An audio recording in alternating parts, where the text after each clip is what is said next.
Apocalipse, capítulo de número 12, verso de número 7 em diante. Diz assim: Houve peleja no céu.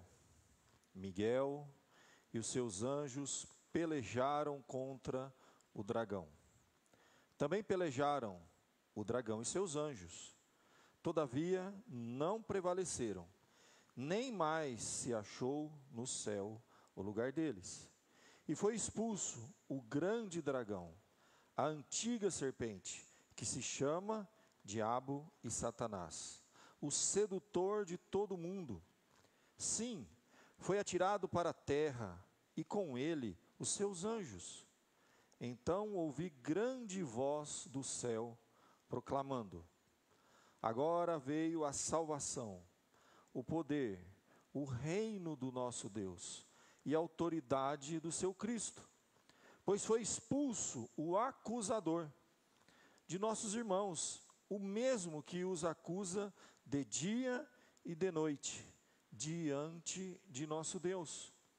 Eles, pois, o venceram por causa do sangue do Cordeiro e por causa da palavra do testemunho que deram, e mesmo em face da morte, não amaram a própria vida. Por isso, festejai, ó céus, e vós, os que neles habitais, ai da terra e do mar. Pois o diabo desceu até vós, cheio de grande cólera, sabendo que pouco tempo lhe resta. Quando, pois, o dragão se viu atirado para a terra, perseguiu a mulher que dera à luz o filho varão, e foram dadas à mulher as duas asas da grande águia, para que voasse até o deserto, ao seu lugar, aí onde é sustentada durante um tempo, tempos e metade de um tempo, fora da vista da serpente. Então a serpente arrojou da sua boca, atrás da mulher, água como um rio, a fim de fazer com que ela fosse arrebatada pelo rio. A terra, porém, socorreu a mulher, e a terra abriu a boca e engoliu o rio que o dragão tinha arrojado da sua boca. Irou-se o dragão contra a mulher, e foi pelejar com os restantes da sua descendência, os que guardam os mandamentos de Deus, e têm o testemunho de Jesus, e se pôs em pé sobre a areia do mar. Até aqui, meus queridos, vamos orar. Pedir a bênção e a direção de Deus para essa noite. Ó Pai amado, graças te damos pela tua palavra que vai trazer instrução, direção, luz, e que o Senhor abra o entendimento, Senhor, para compreendermos o texto sagrado, mesmo aqueles livros mais obscuros, mais simbólicos, possamos compreender o necessário, Senhor, para poder aplicar a nossa vida, para poder, ó Deus, viver a tua palavra. Acreditamos que tudo que foi escrito para o nosso ensino foi escrito, como diz as Escrituras. Então abre, ó Deus, o nosso entendimento, abençoe a mensagem, abençoe para que possamos trazer esperança, trazer força, vigor espiritual para a vida da tua igreja, em tempos difíceis que temos vivido no nosso país, no mundo, mas possamos assim, ó Deus, ver que como o Senhor está conduzindo todas as coisas, nada foge do teu controle, da tua soberania, e o livro de Apocalipse nos lembra disso, ó Pai, e nos lembra que no fim de tudo seremos mais que vencedores. Por isso a tua igreja caminha com esperança, continua pregando a mensagem de esperança aqui na terra, sabendo que todas as coisas estão se cumprindo de acordo com o teu querer. Perdoa-nos e abençoa-nos em nome de Jesus. Amém. Vamos lá, gente. Deixa eu mostrar aqui para os irmãos, rapidinho. O livro de Apocalipse, como eu disse, eu não vou fazer uma revisão novamente, como eu fiz no domingo passado, né? Mas nós estudamos os primeiros 11 capítulos desse livro, que ele para na metade, né? 11 capítulos, nós já passamos, está tudo gravadinho, guardado, para você ver com calma lá depois. Mas essa introdução rápida aqui para a gente lembrar, né? O livro de Apocalipse, escrito por João, que escreveu também o Evangelho, as 3 cartas famosas, e fecha com esse livro que nos dá a esperança para caminharmos nesse mundo, sabendo que Jesus está no controle de todas as coisas, Jesus há de voltar. Ele estava exilado na ilha de Patmos, como a gente já viu, né? A ilha de Patmos fica lá no mar Mediterrâneo, e ali ele foi durante o ano 94 a 96 depois de Cristo, após o império de Domiciano. Provavelmente João foi posto em liberdade e retorna para Éfeso. E ele escreve esse livro, que é o livro da revelação de Deus. E a nossa visão é essa visão. O livro ele se aplica a toda a história da igreja, em todos os tempos, até a volta de Cristo e o fim dos tempos. Então é um livro atual, um livro maravilhoso, só que é um livro cheio de simbologia. Inicialmente, todo mundo que começa a ler esse livro desiste. A gente vê pessoas distorcendo, sendo mal usado, e geralmente são seitas que usam muito o livro de Apocalipse, né? Porque como ele é cheio de símbolo, ele dá margem para muitas interpretações. Mas ele existe no livro de Apocalipse, você tem um gênero literário, você tem técnicas de interpretação, você tem uma estrutura. Quando a gente entende isso, e você vai compreendendo a simbologia bíblica, e vai devagar, vai dividindo, vai por parte, ele não é um livro tão complicado assim. Ele é um livro que é possível a gente entender. Porque senão Deus não ia escrever uma coisa que ninguém consegue compreender nada. Não teria sentido ter um livro desse aqui. Precisa de paciência, precisa de estudo, precisa de atenção. Mas é um livro que tem uma mensagem realmente muito importante para nós, com toda a certeza. E a gente viu que ele tem uma estrutura, tá?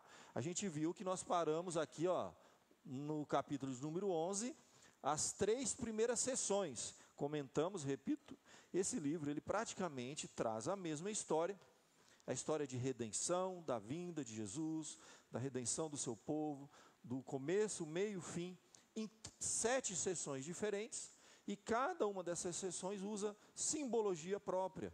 Então você vai ter os 7 candeeiros, os 7 selos, as 7 trombetas, as 7 taças, e lá no finalzinho, novos céus e nova terra. É a mesma história, gente. Desde o início da criação, a queda, a vinda de Jesus para nos salvar. Só que cada uma dessas sessões, a gente viu, a gente fala que são sessões paralelas, elas são progressivas, elas têm começo, meio e fim, mas elas vão progressivamente trazendo mais detalhes.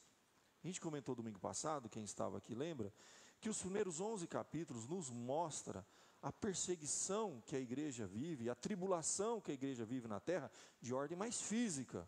Você tem lá os selos, os cavaleiros do Apocalipse, as trombetas. Só que do capítulo 12 começa a nos mostrar um pouco mais um aspecto espiritual, o que está por trás dos bastidores. Existe um mundo espiritual, e aquilo que Paulo fala, que a nossa luta não é contra a carne, nem contra o sangue. Não adianta a gente lutar contra esse sistema, como se a gente resolver o problema, vamos dizer, político do nosso país, tudo está resolvido. Se a gente resolver o problema social, tudo está resolvido. Não, por trás de um sistema, por trás de toda a corrupção, de todas as coisas erradas, das ideologias, das filosofias, dos movimentos, por trás disso existe um mundo espiritual. O capítulo 12 em diante, ele começa a mostrar para a gente uma perspectiva um pouco mais espiritual. Ele vai falar do tal de um dragão e como que ele atua na história, desde Gênesis até Apocalipse. Na verdade é uma síntese, foi o que a gente viu no domingo passado. E cada uma dessas sessões traz progressivamente mais detalhes. Até o capítulo 11, que são as 3 primeiras sessões, você tinha uma perspectiva mais física das coisas.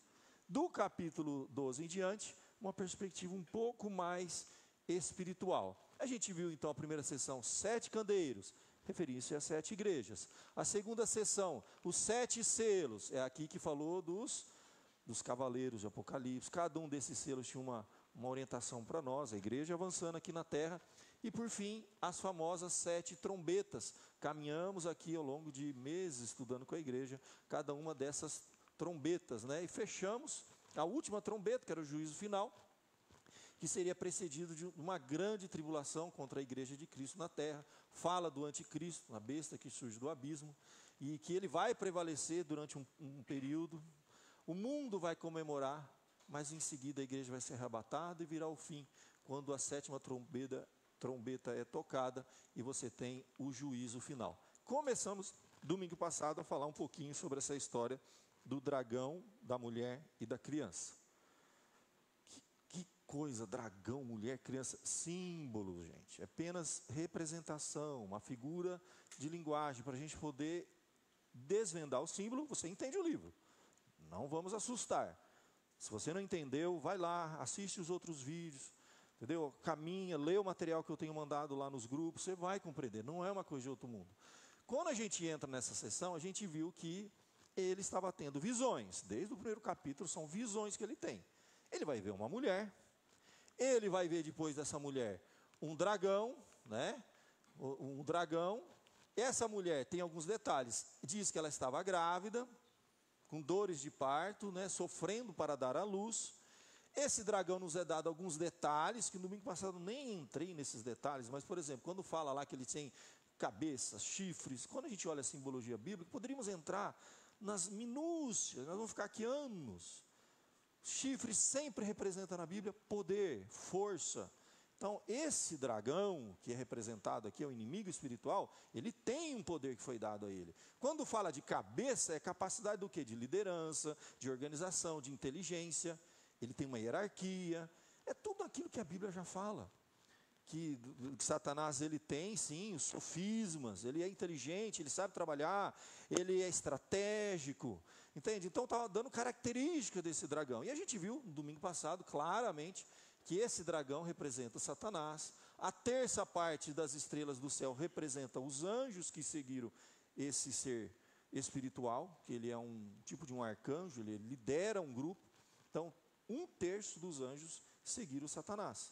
E assim, então, nessa visão que ele tinha, né, a gente viu que a mulher era representada o povo de Deus da antiga aliança e o povo de Deus da nova aliança. A gente viu domingo passado que a coroa com 12 estrelas nos lembra daquela passagem onde José do Egito, que estava lá com os seus irmãos, representando as 12 tribos, o povo da antiga aliança. Ele falava de 11 estrelas e ele era naturalmente a 12ª. Então você vê referência no Antigo Testamento, muita simbologia que nos leva ao Antigo Testamento. O fato é que a mulher claramente é dita aqui como aquela que representa o povo de Deus. Deus usou uma nação, uma mulher representada, né, por uma nação, para trazer a esse mundo o Messias. E a gente já leu isso na Bíblia. A Bíblia fala que a salvação vem dos judeus. Está lá na Bíblia. E é um povo escolhido para trazer esse mundo o Messias. Depois que cumpriu essa missão, entende? Você tem a igreja agora no Novo Testamento, que está levando adiante a mensagem desse Messias. E é dito lá que essa mulher estava grávida, com dores de parto, sofrendo tormentos para dar à luz. Não vou repetir, mas domingo passado a gente viu que ao longo de toda a história do povo de Deus aqui na terra, esse dragão, que é Satanás, ele perseguia o povo de Deus, tentando destruir essa mulher grávida, todas as crianças. A gente viu histórias desde a época lá de Moisés, quando o faraó tentava matar as crianças através das parteiras, até na época do nascimento de Jesus. Satanás usou, levantou pessoas, Herodes, mandou matar as crianças de 2 anos para baixo lá em Belém, com uma tentativa de destruir o plano de Deus. Até o último momento, quando naquela reunião, Jesus com os seus discípulos, a Bíblia fala que um deles trai a Jesus e entrega Jesus para ser morto. Só que a Bíblia dá um detalhezinho. Quem que colocou no coração de Judas a traição? Vocês lembram? O que a Bíblia fala? Vocês conhecem a Bíblia. O que a Bíblia diz? Quem? Fala com a voz alta para me lembrar aí. Quem que coloca no coração de Judas? O diabo, gente. Quem é o diabo? É o dragão. A gente percebe que é uma coisa muito simples. O dragão, a mulher, né, grávida, para dar à luz, um dragão perseguindo, tentando matar. É claramente a história do Evangelho, gente, contada de uma forma simbólica. Quando Jesus morre na cruz, ele na verdade vence Satanás. Vence e nos dá vitória. E aí vem o verso de número 7 que eu li para vocês. No verso de número 7, o que a gente vai ter? Uma peleja no céu. Na verdade, essa peleja no céu, vamos entender o seguinte: houve uma vitória aqui na terra quando Cristo morreu na cruz. Quando ele morre na cruz, gente, se lembra que a Bíblia diz que ele vai ressuscitar ao 3º dia e falar: todo poder me é dado nos céus e na terra. A coisa inverte. Sabe o que vai acontecer aqui? Interessante vai acontecer. A Bíblia vai dizer que Miguel e seus anjos vão pelejar contra o dragão. Pelejaram, o dragão e seus anjos, todavia não prevaleceram, nem mais se achou no céu o lugar deles. E foi expulso o grande dragão, a antiga serpente, que se chama Diabo e Satanás, o sedutor de todo mundo. Ele foi atirado para a terra e com ele os seus anjos. Verso 7 e verso 9. Vamos entender o que aconteceu aqui. De fato, a Bíblia fala de Miguel. Miguel é um arcanjo, tá? Representando ali uma liderança espiritual. E Satanás, você vê muito no Antigo Testamento, ele comparecendo na presença de Deus. Naquela passagem lá de Jó, é uma famosa passagem. A Bíblia diz que os anjos vinham até a presença de Deus, e dentre eles estava Satanás. E Deus dialogava. E qual era o papel de Satanás na presença de Deus? A Bíblia diz que ele era o acusador. Você sabia que Satanás, é uma coisa interessante a gente pensar. Eu sempre penso assim, por que Deus podia fazer assim, e de Satanás desaparecer?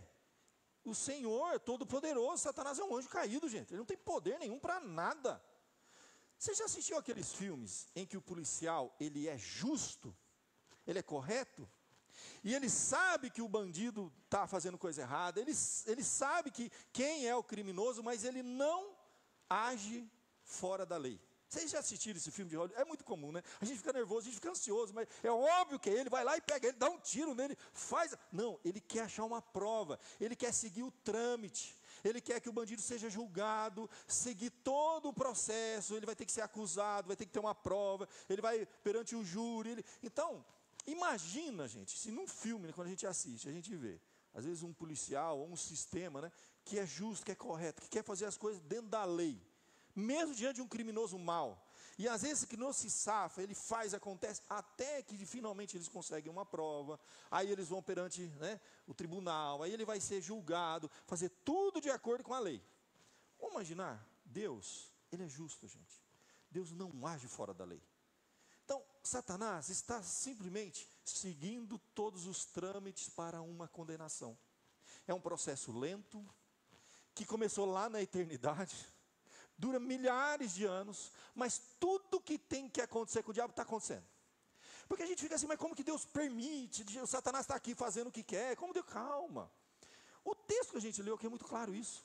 Mostra como cada etapa desse processo está seguindo de acordo com a justiça de Deus. Deus não vai pular etapa. Deus não vai estalar o dedo, como a gente às vezes quer que Deus faça na nossa vida, A gente quer que Deus faz assim e a gente não precise passar pelos processos. A gente pula etapa, o mal desaparece. A pessoa que está fazendo mal para a gente, Deus faz assim, ela vai desaparecer da nossa frente. E as injustiças não vão mais ocorrer na nossa vida. Mas nós estamos vivendo os processos de Deus. E Deus é um Deus justo. E Ele vai levar a cabo todos os processos, e um dia Ele vai julgar a todos, inclusive Satanás. Então o que a gente está vendo acontecer aqui, é o processo.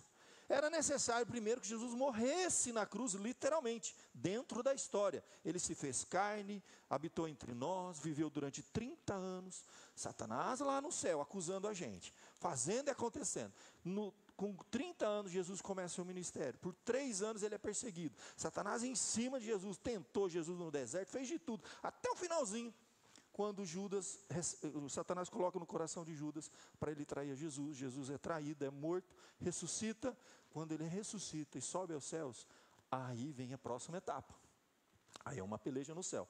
Essa peleja não é que Miguel é mais poderoso, não. Ali o Miguel é o executor. A lei manda, olha, você já foi, já perdeu, Jesus já morreu, já ressuscitou, e agora o seu lugar aqui, ele perde. Então, a partir desse momento, dentro da história da redenção, quando Jesus morre na cruz, há uma mudança lá no céu. Não é à toa que Jesus fala, todo o poder me foi dado nos céus e na terra. Então, o povo de Deus deixou de ter, o que a gente diz, um acusador no céu. Ele era o nosso acusador. Então, o Satanás não está mais lá, sendo o nosso acusador.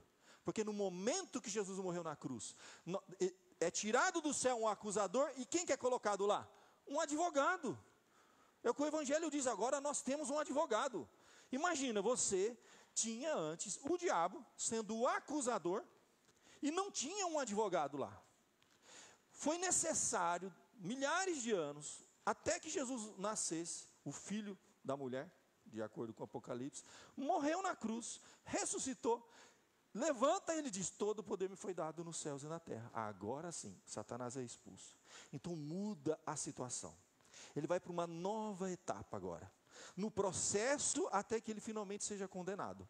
Satanás vem para a terra. A Bíblia diz, então, foi expulso o acusador de nossos irmãos. O que acusava dia e noite diante do nosso Deus. Houve uma mudança. Agora, aquela cena que a gente vê lá no livro de Jó, de comparecer os anjos e Satanás no meio, isso não estava acontecendo. Satanás está restrito aqui agora. Alguns dizem assim, isso é bom e ruim. A gente não tem um acusador no céu, mas a gente tem um infernizador aqui na terra 24 horas por dia. Porque de vez em quando ele ia para lá, prestar conta, nos acusar. Agora não. Aqui o texto vai dizer, no verso de número 12, ele diz assim, olha, por isso festejai, ó céus, e vós, os que nele habitais. Então, o céu está em festa. O acusador foi expulso, ele está aqui na terra agora. Só que aí fala, ai da terra e do mar. Por quê? Pois o diabo desceu até vós, cheio de grande cólera. Por que isso? Finalzinho está escrito aqui, sabendo que pouco tempo lhe resta. Então Satanás sabe que Deus é um Deus justo. Ele vai fazer as coisas dentro do tempo. Você se lembra que uma vez Jesus estava aqui na terra e ele se deparou com um demoniado? E os anjos, uma legião, falou assim, vieste nos atormentar antes do tempo? Ele sabe que tem um tempo para as coisas acontecerem. Existe um processo judicial que tem que cumprir etapas. E Deus é um Deus justo, é o policial justo, correto, que não vai quebrar etapa. Vai fazer tudo certinho. Então Satanás já saiu de lá, já desceu, está aqui. Ele sabe que tem pouco tempo, ele está com cólera. Ele está com os dias contados. Nós estamos vivendo, gente, já se cumpriu tudo. Apocalipse mostra para a gente que a gente está no final. O que está faltando acontecer? Esse diabo, esse dragão que veio para estar com cólera, a qualquer momento Jesus vai voltar e ele aí sim vai ser lançado para o lago de fogo e enxofre. Ele vai ser eternamente condenado. Então nós estamos vivendo esse períodozinho final já. Quando a gente olha a história da redenção, desde a eternidade, a criação, tudo que aconteceu, a história do povo da antiga aliança, o nascimento de Jesus, 2000 anos se passaram, Satanás está aqui agora, doido, porque ele sabe que o tempo dele está contado. Então, é isso que o texto está nos mostrando. Houve uma peleja, ele desce, e agora, gente, o que vai acontecer? Durante milhares de anos, ele perseguiu uma mulher grávida. Era a tentativa de destruir o povo da antiga aliança, porque ia trazer o Messias. Depois que o Messias nasceu, Satanás não tem que perder mais tempo com um povo que representava a antiga aliança. Olha que o texto sagrado vai dizer, quando, pois, o dragão se viu atirado para a terra, é o momento que nós estamos vivendo, perseguiu a mulher que dera à luz o filho varão. E foram dadas à mulher 2 asas da grande águia, para que voasse até o deserto, ao seu lugar. Aí onde é sustentado durante um tempo, tempos e metade de um tempo. Vou explicar isso aqui.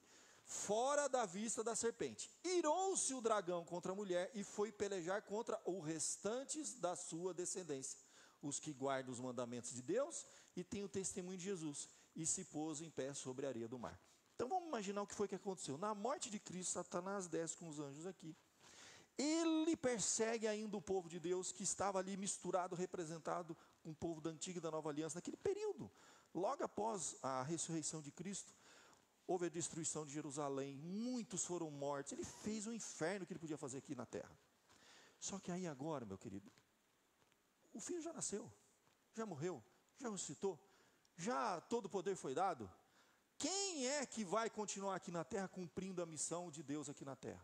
Claramente, gente, a Bíblia fala assim, ele foi pelejar com o restante da sua descendência, os que guardam os mandamentos de Deus e têm o testemunho de Jesus.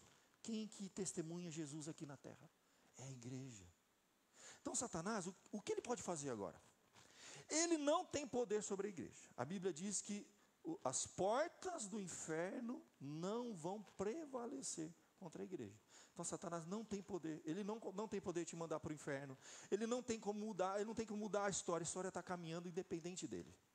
Mas o que ele puder fazer para atrapalhar, para desviar o foco, para infernizar a sua vida, para te fazer desistir, ele vai fazer. Aí que é o ponto. Então, o texto diz que ele está, por um lado, né, existe um aspecto que a gente, tentando interpretar um pouco a simbologia toda aqui. Você consegue perceber aqui, olha, que foi dada asas, né, para que voasse até o deserto, aonde ela seria sustentada. Ou seja, primeiro, o povo de Deus que permanece aqui na terra, Deus preserva esse povo. Satanás não faz o que ele quer com a gente. Ele não tem esse poder todo. Então a gente pensa, gente, se Deus tirasse essa proteção da gente, Satanás devoraria, ele destruiria com a igreja. Ele não tem poder para isso. Pensa, da época de Jesus até hoje, a igreja só avançou. Quanto mais perseguiram a igreja, mais ela avançou. Quanto mais teve, a gente fala que o sangue dos mártires era a semente do evangelho, da mensagem de Deus. As pessoas, quando eram mortas e perseguidas, lá no Oriente, em alguns países como são até hoje, na verdade, durante o processo de perseguição, eles dão testemunho, mais almas se convertem. Então a gente vê que o evangelho vai avançando. Jesus diz, todo o poder me foi dado nos céus e na terra, e portanto pregar o evangelho a toda criatura. A igreja está avançando, pregando o evangelho, nada segura isso. As portas do inferno não têm poder, até que o último escute, então virá o fim. Então, meu irmão, você está aqui por um único propósito. Eu sei que no meio desse processo você tem sonhos, você é uma pessoa, você tem necessidades, você tem uma família para cuidar, você tem um emprego, você tem trabalho, você quer ter saúde, você quer ter paz. Eu também. Mas lembra, isso não é o fim. A gente não está aqui só para isso, gente. Para trabalhar, né, pagar as contas e morrer. O sentido da vida não é esse. Existe algo maior. Nós cristãos entendemos o que está por trás dos bastidores. Nós temos um propósito, nós temos uma missão de vida. Deus te colocou naquele emprego que você está hoje, quem sabe não é para você testemunhar o evangelho de Jesus lá dentro. Deus te colocou naquele bairro que você mora, olhe para os seus vizinhos e fala assim, por que Deus me colocou aqui? Por que Deus mantém ainda essa mulher preservada aqui na terra? Ou seja, alguém que tem o testemunho de Jesus, tá? Guardam os mandamentos de Deus, somos nós. O sentido da igreja, a igreja só ficou aqui para que todos ouvissem o evangelho. Terminou isso, meus irmãos, ele vai fazer assim, ó, ele recolhe os seus, e nós vamos ver aonde? Em novos céus, nova terra. Então, tudo aquilo que você almeja, sonha, e não consegue realizar plenamente aqui, de alguma forma que a gente não tem detalhes, nós vamos viver uma vida plena. Então, a vida depois desse mundo, gente, tem que ser muito melhor que essa. Tanto que todos que foram não quiseram voltar. Tanto que Paulo chega a dizer assim, morrer é lucro, gente, e viver é Cristo. Então, na verdade, todas as conquistas que você tiver nesse mundo, todas as realizações, não é nada, é uma figura, é um rabisco do que Deus tem preparado para os seus filhos. Comentei domingo passado, tem que repetir, gente, nós não vamos para o céu. Essa imagem um pouco católico romana, né, daqueles anjos tocando harpa, né, parece uma coisa assim meio etérea, né, e a gente até fica assim, o mundo aqui parece ter mais interessante, porque eu vou ficar lá no céu, nas nuvens, cantando, que sentido que tem isso? Deus vai fazer tudo isso para me mandar sentar numa nuvem e cantar eternamente? Não, a Bíblia não fala isso. A Bíblia fala que a nossa esperança não está aqui, e está onde? Em novos céus, em nova terra, onde habita a justiça. Então, vamos pensar. Aqui nesse mundo, Deus te criou com capacidade, com dons, com talentos, com capacidade de criação, de realização, de coisas extraordinárias que o ser humano faz. O ser humano cria coisas, ele cria um avião, ele cria um foguete, ele vai para outro planeta, ele conquista, ele realiza. Ele colocou o homem aqui para reinar, para governar. Os primeiros homens que foram colocados na terra, a gente diz que eles vieram para reinar nesse mundo. Sob os seus pés foi colocado todos os animais, a natureza. Então Deus deu muitas bênçãos para a gente, coisas para a gente fazer aqui na terra. Tanto que você vê lá no início de Gênesis, quando o homem é colocado aqui na terra com a mulher, ele fala para cultivar e guardar o quê? O jardim. Eles vão criar, proteger, eles vão administrar. Gente, Deus fez esse mundo, colocou a gente para administrar, mesmo com todos os problemas que esse mundo tem. É maravilhoso viver, É maravilhoso você construir, é maravilhoso você ver os seus dons, seus talentos construindo, deixar um legado aqui na terra, coisas maravilhosas. A vida é bela, mesmo com todos os problemas. Agora, você imagina uma vida num lugar onde não há injustiça, onde nós não estaremos limitados pelas doenças, pelo pecado, pelo mal, pelo egoísmo, pelas injustiças desse mundo, pelas desigualdades desse mundo. Eu penso, gente, que os céus e a terra é tudo que a gente tem de bom aqui, amplificado, melhorado e aperfeiçoado. É muito melhor. Então, o que Apocalipse nos lembra? Nós vamos daqui a pouco entrar lá no capítulo 20, 21, 22. Rapidinho a gente chega lá. Que nós temos coisas muito maiores, gente. O fim não é aqui. Mas aqui faz parte do processo. Deus te colocou aqui, te trouxe a esse mundo, te capacitou, te deu dons e te deu uma missão, um propósito. Você vai trabalhar, você vai construir uma casa, família, lar. Mas a Bíblia toda hora fala assim, a nossa esperança não está aqui. Ou seja, se você perdeu algumas coisas aqui, se nem tudo for como você sonha, se você estiver enfrentando algumas dificuldades, não tem nada nesse mundo, gente, que vai ser eterno. Tudo vai passar. Tantas coisas boas como as coisas ruins. Mas nós temos um coração voltado para algo maior, muito melhor, maravilhoso. Novos céus, nova terra, onde habita a justiça. Nesse processo, ainda estamos aqui. Nós ainda somos aqueles que guardam os mandamentos de Deus. Nós somos o restante da sua descendência. Satanás ainda está aqui pelejando contra a gente. É real isso. Nós ainda temos muita coisa para fazer. Deus ainda quer e vai usar a sua vida de forma extraordinária. Você está envolvido com uma igreja. Você está envolvido com uma família. Conecta isso. Entende qual é o teu chamado. Aonde você pode se posicionar para servir a Deus aqui na terra. E você vai descobrir que Deus quer, pode e vai fazer muito mais do que você tem feito. Porque se você está aqui ainda, alguma coisa tem. Algum propósito tem. Ele já tinha te levado. E quando você cumprir a sua missão, meu irmão, você não vai ficar 1 minuto a mais, nem 1 minuto a menos. Por mais que às vezes a gente não entende, né? Às vezes tem pessoas que vão tão cedo, tem pessoas que demoram tanto, a gente quer que vai logo e não vai. A vida é assim, né, gente? Mas a gente não entende, a gente está no controle dessas coisas, né? Mas o fato é o seguinte, se você está aqui, você ainda tem algo para fazer. A sua vida não se resume a trabalhar, ganhar dinheiro, pagar conta, morrer. É muito mais que isso. E Deus está te usando e vai continuar te usando. No meio de todo esse processo, Deus está trabalhando na nossa vida. Deus está usando a igreja. Deus está preservando a igreja. Satanás não vai fazer nada daquilo que já não esteja dentro do propósito de Deus. A gente tem uma luta espiritual, uma batalha espiritual, como a gente viu, mas a gente tem que entender essa dinâmica toda. E aí a conclusão que eu fiz na semana passada, que praticamente fecha agora o capítulo 12, é muito parecido, não tem muito o que acrescentar. Na verdade, eu só avancei com metade do capítulo. Eu tinha apenas introduzido o início, né, do capítulo 12. Eu avancei até o final do capítulo 12. Do capítulo 13 em diante, você vai ver umas novas estratégias de Satanás. A gente vai começar a ver agora o que é o anticristo, o que é o tal do sinal da besta que a turma fala. Vocês vão ver que é tudo simbologia que a gente vai desmistificando. São coisas que a gente entende. Você vai compreender que existe um sistema nesse mundo que orquestra contra os filhos de Deus. Você tem que começar a ter um discernimento das coisas. Meus irmãos, o livro de Apocalipse é como se fosse assim um upgrade na nossa vida espiritual. É quando você começa assim, agora eu estou entendendo o que está acontecendo aqui. Você não vai ficar mais revoltado quando você vê o jornal e algumas notícias. Você vai começar a conectar as coisas, falar assim, pera, eu estou entendendo o que está acontecendo. Está avançando, as coisas estão acontecendo. Sabe, coisas que acontecem até com o nome de Deus, com o Evangelho, tudo está avançando.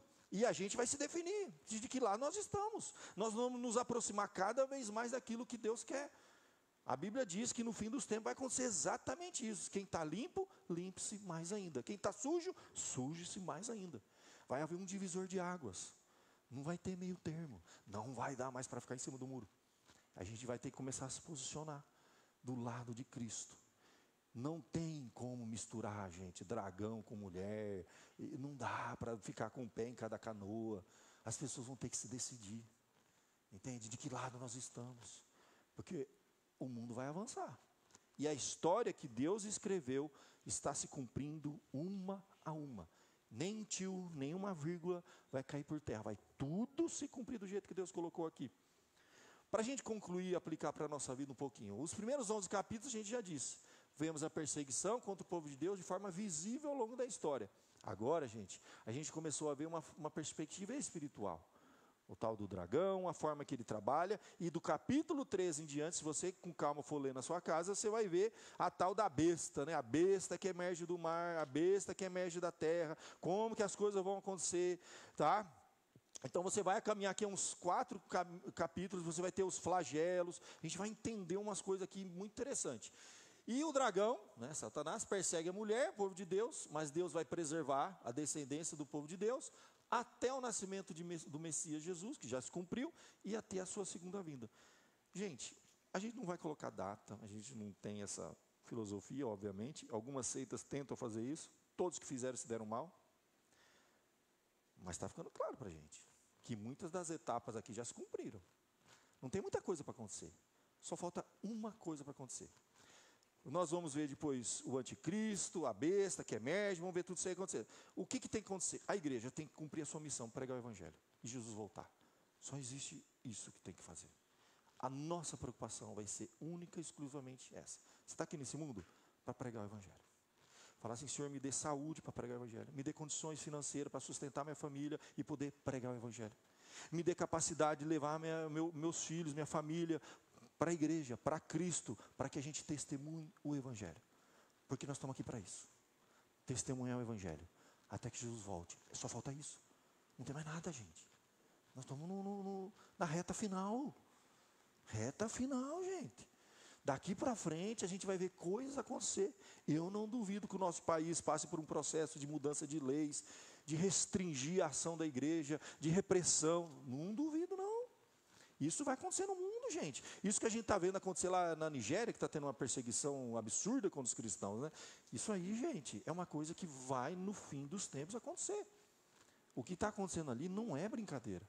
A quantidade de cristãos que estão sendo mortos, né, há centenas, todos os dias, igrejas sendo incendiadas, e o evangelho avançando, e a igreja sendo perseguida, até a volta de Cristo. Isso aí nos ajuda, gente, sabe? Colocar o nosso coração mais nas coisas de Deus, sabe? Parar de se estressar tanto com as coisas aqui da terra, sabe? Ficar se descabelando como se fosse o fim aqui. Não é, isso aqui tudo é meio, não é fim. Mas a gente também não quer desestimular você está aqui, você tem que trabalhar amanhã, você tem que levantar, você vai ter umas contas para pagar essa semana, não vai? Dia 15 está chegando aí, não, dia 15 já foi, né? Que venceu o dia 15, vence o dia 17, que é amanhã, né? Você tem conta para pagar, você tem um monte de coisa para fazer, você tem problema no seu casamento, você tem problema com seus filhos, beleza, mas isso não é o fim, gente.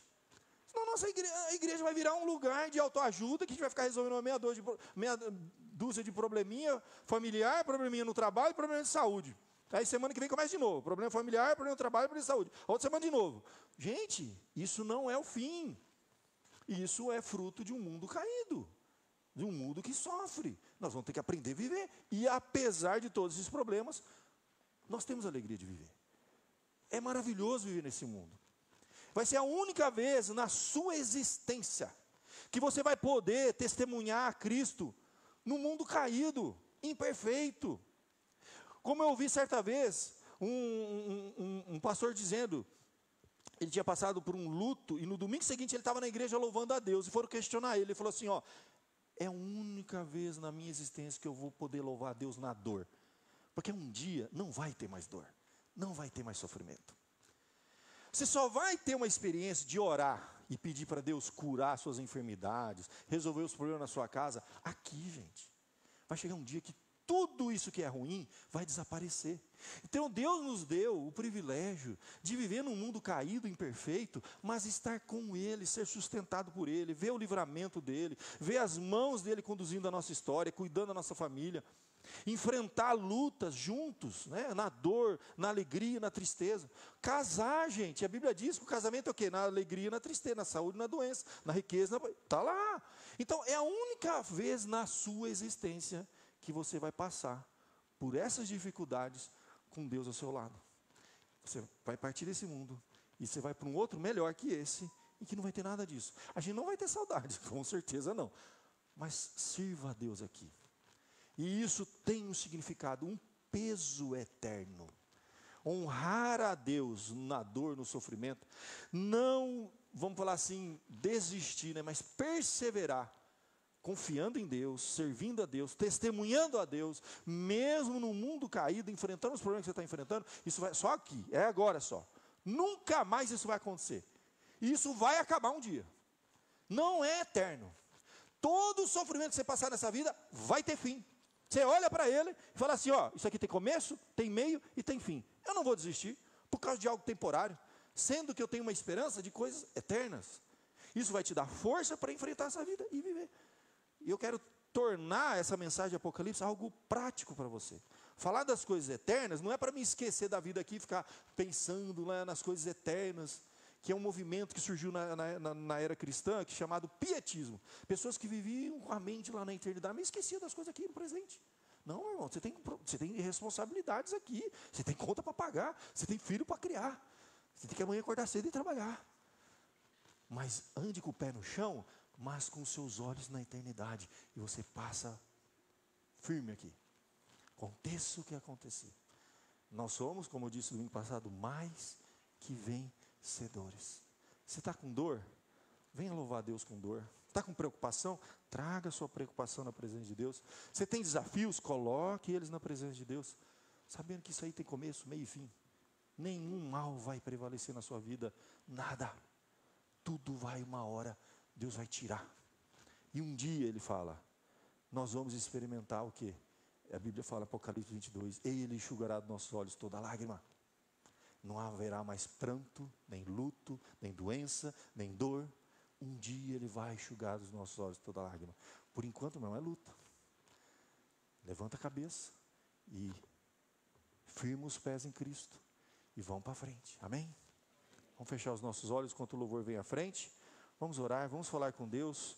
Vamos falar, Senhor, eu quero entender esse livro de Apocalipse, eu quero viver esse livro no dia a dia, tá? Não é uma coisa para o futuro não, é agora, eu estou vivendo agora ele. É luta espiritual, luta na sua casa, mas com cabeça erguida. Nós estamos com, o Filho já nasceu, já venceu por nós somos mais que vencedores. E você vai enfrentar essa luta, essa batalha com fé, com esperança, com convicção. Vamos orar. Ó Pai amado, nós te louvamos, porque a Tua palavra nos desafia, Senhor, a viver uma vida com confiança, com fé, com esperança, Senhor. E por mais que esse mundo caído, Deus, tente nos fazer desistir, nada, nem ninguém poderá nos separar do amor de Deus que está em Cristo. Nada, nem ninguém poderá nos parar, Senhor, porque a história avança. Os teus propósitos continuam, ó Deus, se cumprindo.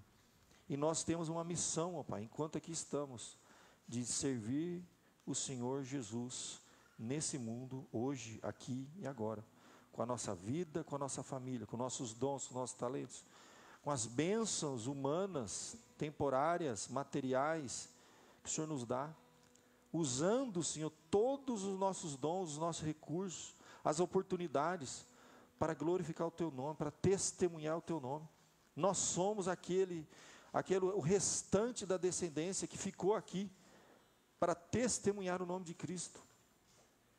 Ajuda-nos, ó Pai, a cumprir esse chamado, entender que o Senhor estará conosco todos os dias, até a consumação do século. E nada nem ninguém poderá, ó Deus, nos afastar dos Teus propósitos e nos tirar, Senhor, essas bênçãos extraordinárias que Apocalipse nos apresenta. Em Cristo nós já somos mais que vencedores. Agora um pouquinho de tempo nos resta, Senhor, de lutas, de desafios, mas nós vamos caminhar com fé, com esperança, sabendo que o Senhor estará à frente, protegendo, guardando, sustentando a Tua igreja aqui na terra, o Teu povo, os Teus filhos, ó Deus, em todos os desafios, pois é em nome de Jesus que nós oramos. Amém.